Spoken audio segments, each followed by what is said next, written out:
Monastery, Tibet. Deucalion seldom slept, but when he did, he dreamed. Every dream was a nightmare. None frightened him. He was the spawn of nightmares, after all, and he had been toughened by a life of terror. During the afternoon, napping in his simple cell, he dreamed that a surgeon opened his abdomen to insert a mysterious, squirming mass. Awake, but manacled to the surgical table, Deucalion could only endure the procedure. After he had been sewn shut, he felt something crawling inside his body cavity, as though curious, exploring. From behind his mask, the surgeon said, "A messenger approaches. Life changes with a letter." He woke from the dream and knew that it had been prophetic. He possessed no psychic power of a classic nature, but sometimes omens came in his sleep. In these mountains of Tibet, a fiery sunset conjured a mirage of molten gold from the glaciers and the snowfields.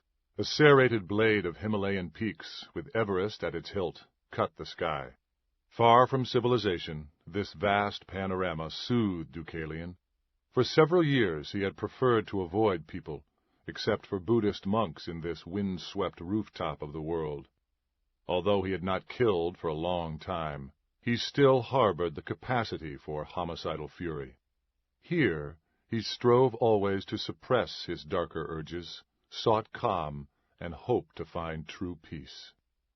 From an open stone balcony of the whitewashed monastery, as he gazed at the sun-splashed ice pack, he considered, not for the first time, that these two elements, fire and ice, defined his life. At his side, an elderly monk, Nebo, asked, "Are you looking at the mountains, or beyond them, to what you left behind?" "I don't miss much of that world. The sea, the sound of shorebirds, a few friends, Cheez-Its." "Cheeses? We have cheese here." Deucalion smiled and pronounced the word more clearly than he'd done previously. "Cheez-Its are cheddar-flavored crackers. Here in this monastery we seek enlightenment, meaning, purpose, God. Yet often the humblest things of daily life, the small pleasures, seem to define existence for me. I'm afraid I'm a shallow student, Nebo." Pulling his wool robe closer about himself as wintry breezes bit, Nebo said, "To the contrary, never have I had one less shallow than you. Just hearing about Cheez-Its, I myself am intrigued." The mandala-shaped Rambuk Monastery, an architectural wonder of brick walls, soaring towers, and graceful roofs, clung precariously to a barren mountainside, imposing, majestic, hidden from the world. Waterfalls of steps spilled down the sides of the square towers to the base of the main levels, granting access to interior courtyards. Deucalion stood for a long time without speaking. Nebo waited beside him. Time had little meaning in the clockless world of the monks, and after 200 years of life, with perhaps more than that ahead of him, Deucalion often lived with no awareness of time. He stared down into the canyons full of purple twilight, east of the monastery. Out of that gloaming, a distant figure approached. "A messenger," he said. "The surgeon in the dream spoke truth." The old monk could not at first see the visitor. His eyes, the color of vinegar, seemed to have been faded by the unfiltered sun of extreme altitude. Then they widened. "We must meet him at the gates." Salamanders of torchlight crawled the iron-bound beams of the main gate and the surrounding brick walls. Just inside the gates, standing in the open-air outer ward, the messenger regarded Deucalion with awe. The young man held out a scuffed goatskin packet, knotted tightly with a leather thong. "Here, inside, for you." Deucalion curled one powerful finger around the leather thong, snapped it, and unfolded the goatskin wrapping to reveal an envelope inside, a wrinkled and stained letter long in transit.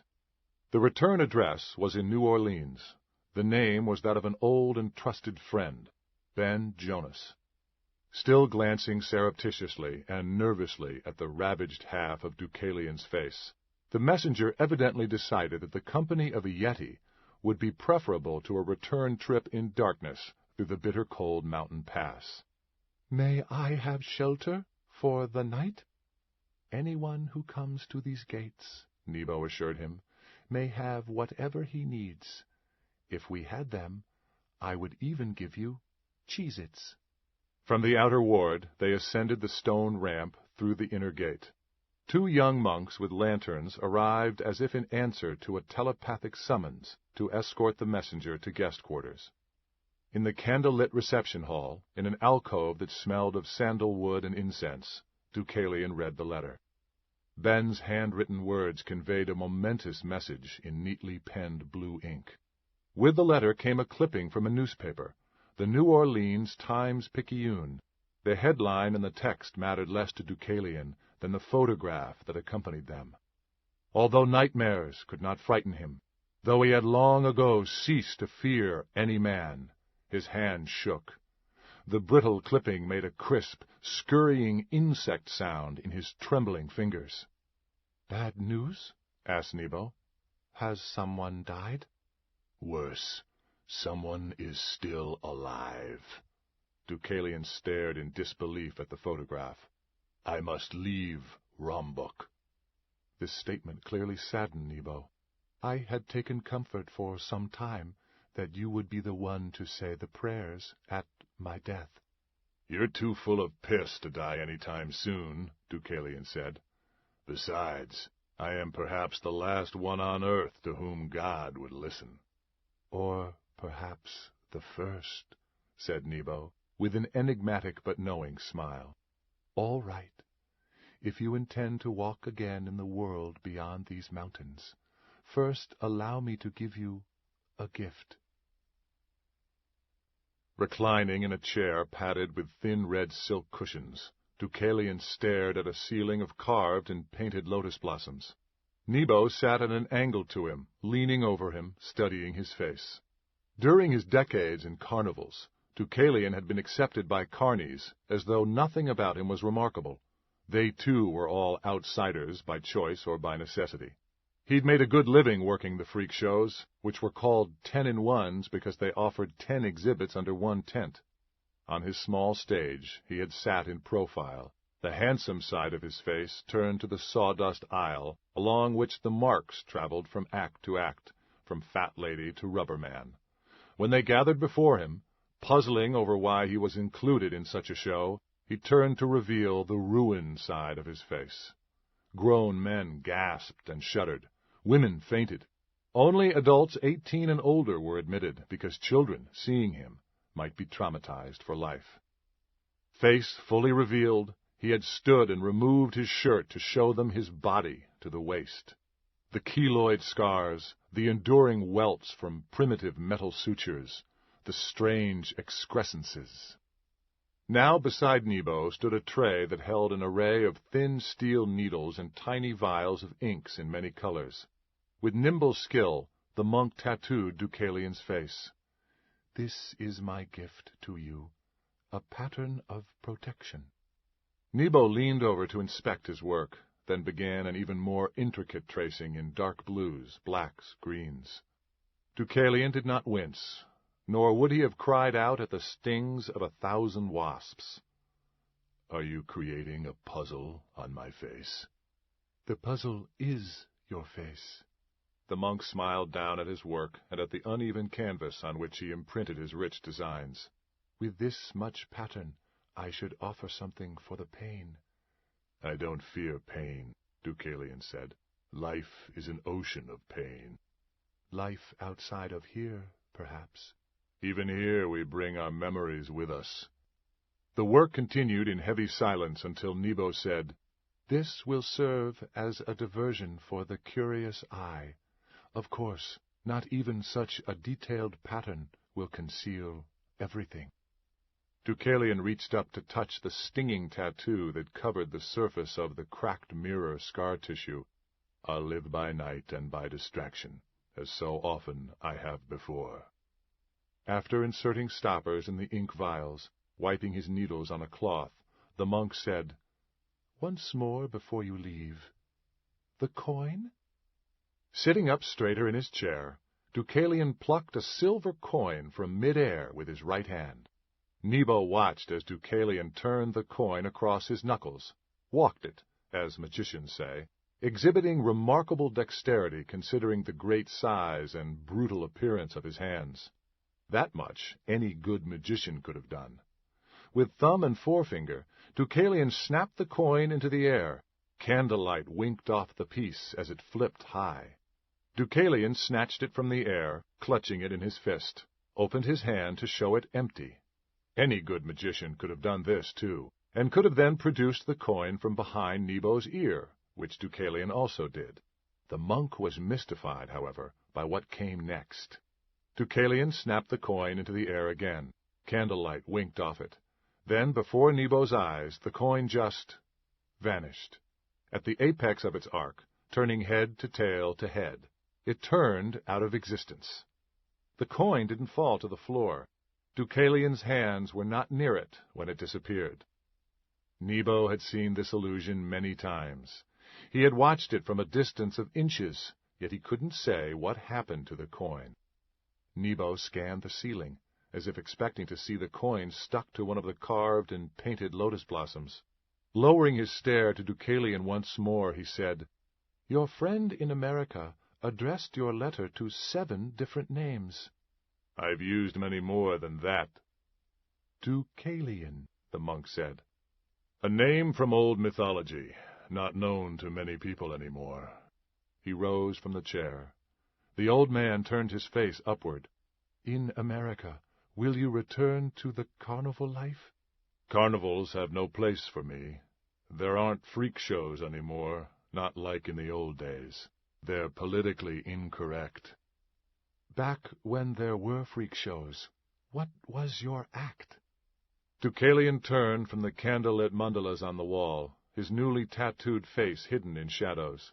When he spoke, a subtle pulse of luminosity passed through his eyes, like the throb of lightning hidden behind thick clouds. "They called me the monster." New Orleans. Morning rush-hour traffic on the I-10 expressway flowed as languidly as the Mississippi River that wound through New Orleans. When Detective Carson O'Connor got off the expressway in the suburb of Metairie, intending to use surface streets to make better time, the morning took a turn for the worse. Stopped interminably at an intersection, she impatiently kneaded the steering wheel of her plain-wrapped sedan.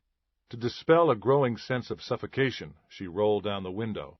Already the morning streets were griddles. Without advancing a foot, Carson watched the minute change on the dashboard clock display, then spotted the reason for the jam-up. 2 young hoods in gang colors lingered in the crosswalk to block traffic each time the light turned green. 3 others worked the line, car to car, tapping on windows, extorting payoffs. The apparent leader appeared at Carson's window, smug and full of false good humor. "Clean your windshield, lady?" A thin white scar on one darkly tanned cheek was puckered at several suture points, suggesting that he'd gotten into a knife fight on a day when the ER physician had been Dr. Frankenstein. Getting a closer look at Carson, Scarface grinned. "Hey, pretty lady, what you doing in these shabby wheels? You was made for Mercedes." He lifted one of the wipers and let it slap back onto the windshield. "Hello, where's your mind? Not that a long-legged fresh like you needs a mind." An unmarked sedan had advantages in low-profile detective work. However, back when she'd driven a black-and-white patrol car, Carson had never been bothered by crap like this. "You're breaking the law," she told him. "Somebody in a mood this morning." "The windshield's clean. This is extortion." "I charge $2 to clean it." "I advise you to step back from the car." The kid showed her a filthy rag, prepared to smear the windshield. $2 to clean it, $3 not to clean it." Carson unbuckled her seatbelt. "I asked you to step back from the car." Instead of retreating, Scarface leaned into the window, inches from her, breath sweetened by a morning joint, soured by gum disease. "Gimme $3, your phone number, a nice apology, and maybe I don't mess with your fine face." Carson grabbed the gink's left ear, twisted it hard enough to crack cartilage, and slammed his head sideways against the doorpost. His howl sounded less like that of a wolf than like that of an infant. She let go of his ear, and exiting the sedan, opened the door into him with enough force to knock him off his feet. As he sprawled backward, rapping his head on the pavement hard enough to summon constellations to an inner planetarium, she planted one foot on his crotch, grinding down just enough to make him squirm and to pin him in place.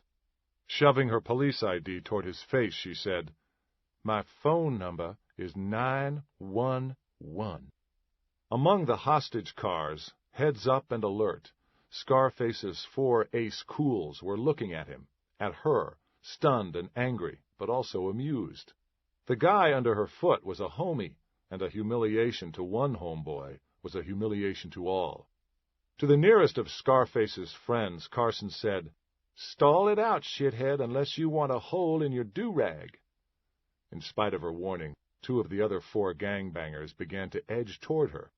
Almost with the nimbleness of prestidigitation, Carson put away her ID and produced the pistol from her holster.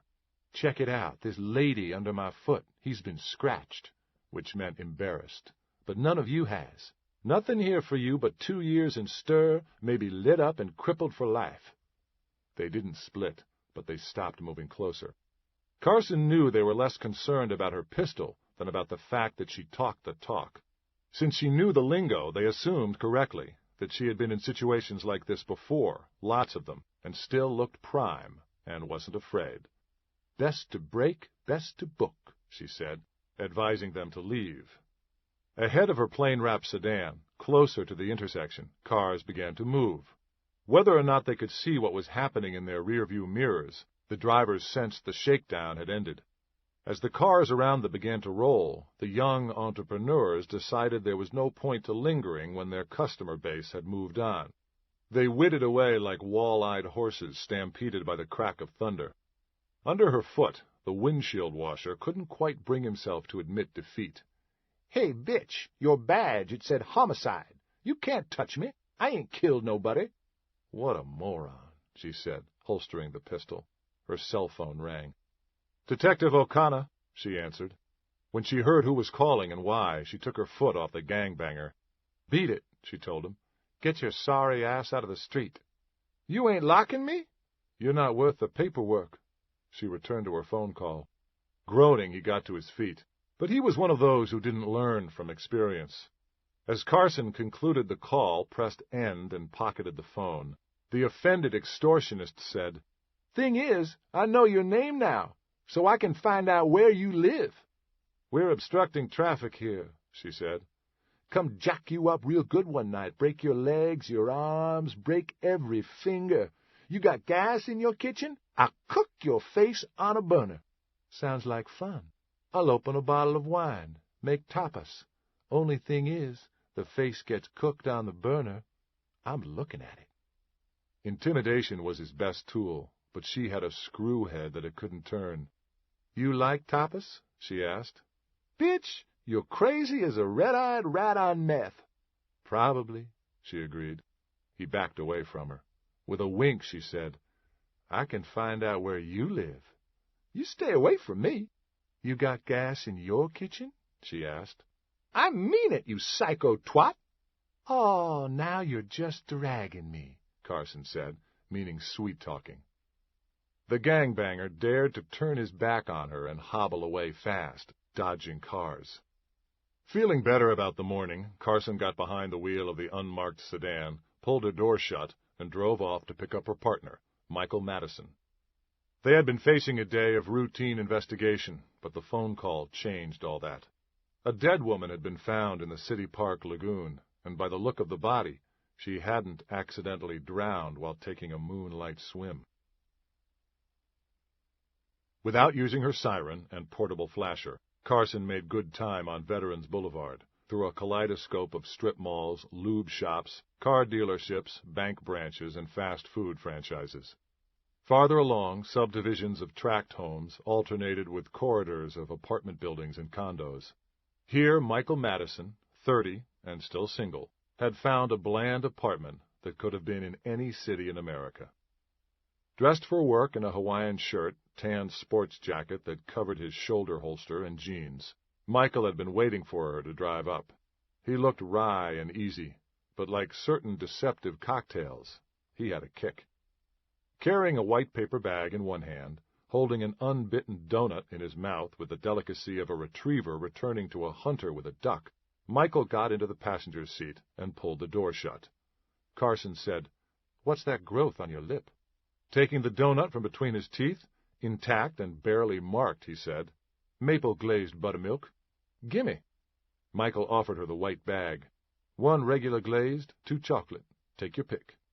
Ignoring the bag, snatching the doughnut from his hand, Carson said, "I'm crazy for maple." Tearing off a huge bite, chewing vigorously, she swung the car away from the curb and rocketed into the street. "I'm crazy for maple, too," Michael said with a sigh. The yearning in his voice told Carson that he longed not only for the maple-glazed doughnut. For more reasons than merely the maintenance of a professional relationship, she pretended not to notice.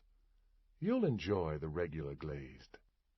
As Carson took Veterans Avenue out of Jefferson Parish, Michael rummaged in the doughnut bag, making it clear that he was selecting one of the other treats, only from cruel necessity.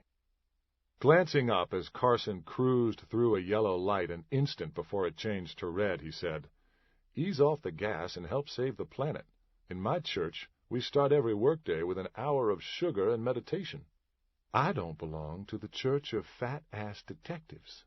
Besides, just got a call. They found number 6 this morning." "6? How do they know it's the same perp?" "More surgery, like the others. Liver, kidney, feet. She must have had nice hands. They found her in the City Park lagoon, her hands cut off." People came to the 1,500-acre city park to feed the ducks or to relax under the spreading live oaks, draped with gray-green curtains of Spanish moss. Children loved the fairy-tale theme park and the famous wooden flying horses on the antique merry-go-round. Now spectators gathered to watch a homicide investigation in progress at the lagoon where centuries-old oaks loomed over a pool of green water fringed with weeds. As Michael and Carson shouldered through, uniformed cops held back the ghouls, any of whom might have been the killer returned to revel in the aftermath of murder.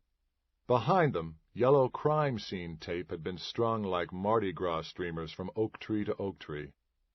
Michael and Carson were known to many of the attending officers and CSI techs, liked by some, envied by others, loathed by a few. She had been the youngest ever to make detective, Michael the second youngest. You paid a price for taking a fast track. Just past the yellow tape, Carson stopped and surveyed the scene. A female corpse floated face down in the scummy water, her blonde hair fanned out like a nimbus, radiant where tree-filtered Louisiana sunlight dappled it.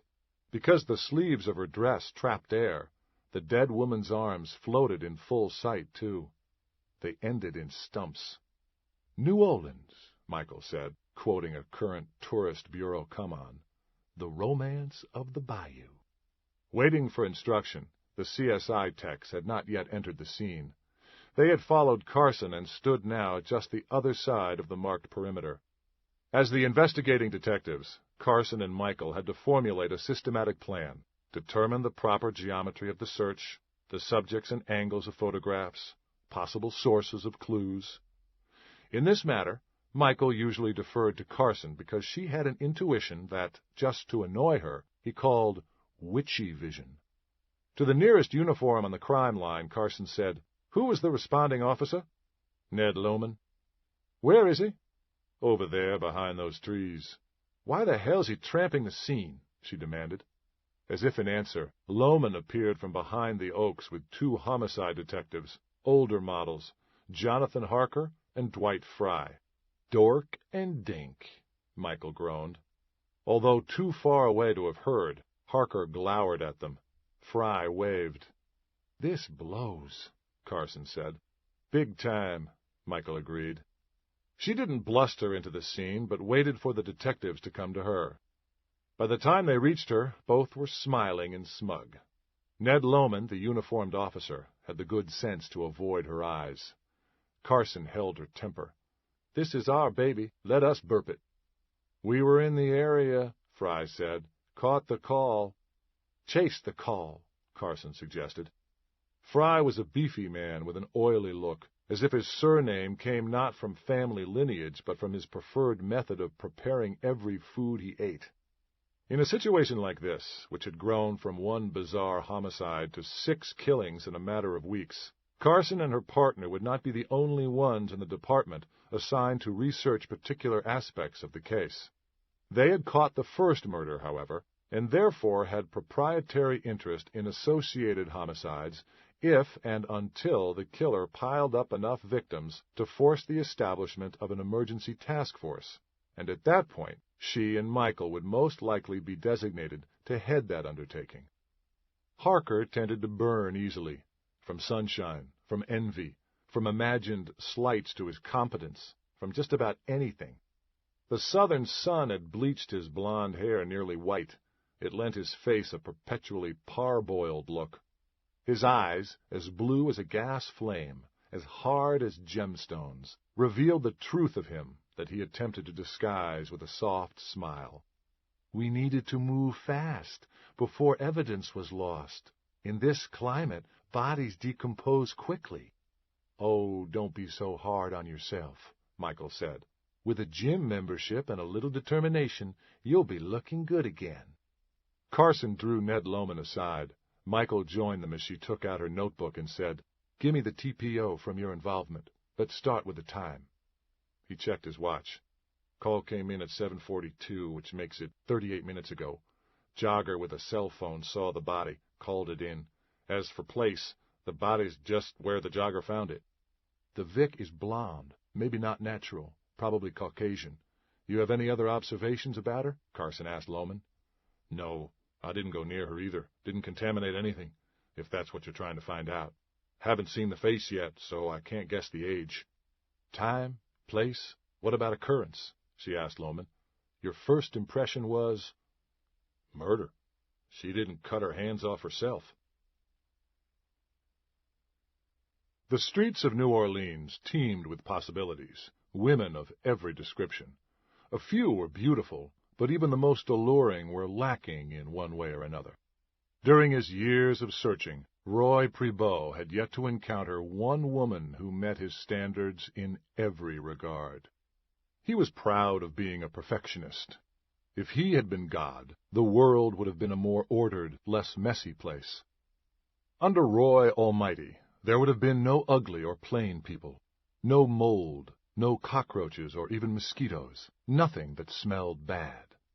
Under a blue sky that he could not have improved upon, but in cloying humidity he would not have allowed, Roy strolled along the Riverwalk, the site of the 1984 Louisiana World's Fair, which had been refurbished as a public gathering place and shopping pavilion. He was hunting.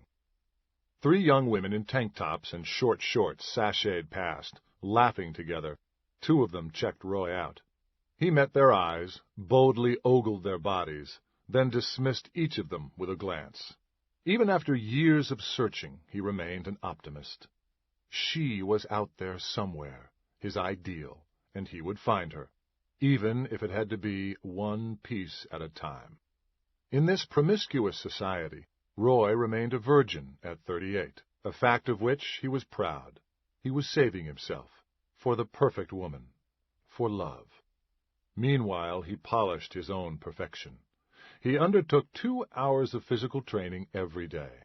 Regarding himself as a Renaissance man, he read literature for exactly 1 hour, studied a new subject for exactly 1 hour, meditated on the great mysteries and the major issues of his time for another hour every day.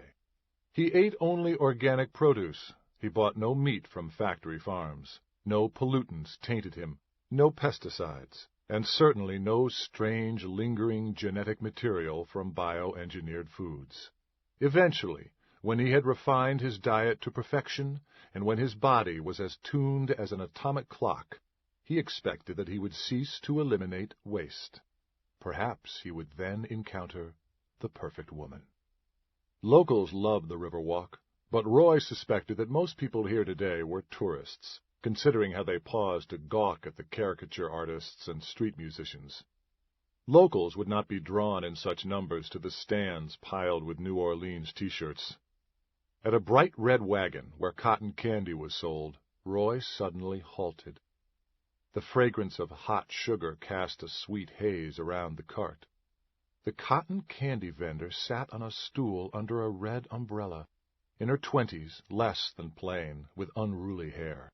She looked as baggy and as simply made as a muppet, though without as much personality. But her eyes! Roy was captivated.